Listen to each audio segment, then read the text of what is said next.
¿Qué es el método comparativo? Es presentar algún tipo de datos empíricos con la intención de comparar sistemática y explícitamente fenómenos políticos. ¿Por qué es útil y necesario el análisis comparativo? Nos sirve para evitar el etnocentrismo en el análisis, producir, comprobar y reformular teorías. Hay que tener en cuenta que las teorías comparativas no pueden ser universales. Una teoría que puede aplicar a un cierto sector no necesariamente puede aplicar a otro. El análisis comparativo puede ser inductivo o deductivo. Si el análisis es deductivo, con hipótesis que producen de una teoría, el propio análisis nos permite comprobarla. La mayoría del análisis de comparación es deductivo. Cuando se utiliza conceptos previos a la teoría, el análisis comparativo facilita el desarrollo de estos conceptos y los pone a prueba.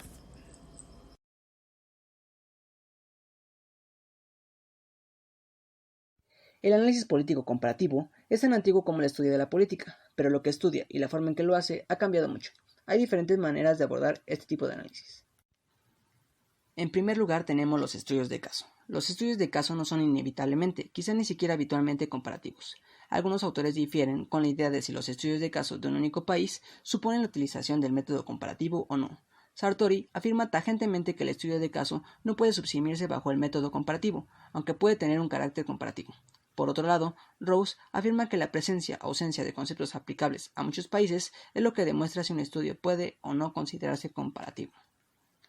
Podríamos señalar que los estudios de caso individuales son comparativos si 1. Utilizan y valoran la utilidad de conceptos desarrollados en otra parte, o sea, otro país o una unidad jurisdiccional diferente dentro del mismo o un periodo diferente del mismo país. 2. Si ponen a prueba alguna teoría o hipótesis general. 3.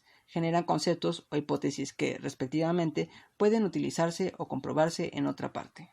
En segundo lugar tenemos las comparaciones sistemáticas de un número limitado de casos. Este enfoque utiliza más casos y da información muy detallada que el estudio de un único caso, pero sus conclusiones son más generales. Nos encontramos básicamente con un equilibrio entre detalle y capacidad de generalización.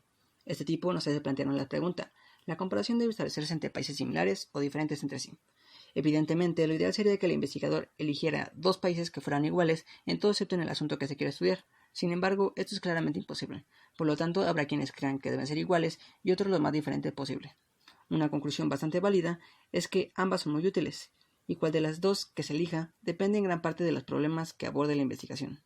Además, como queda claro en las descripciones que hace Collier, pueden combinarse a veces. Por último, tenemos el análisis.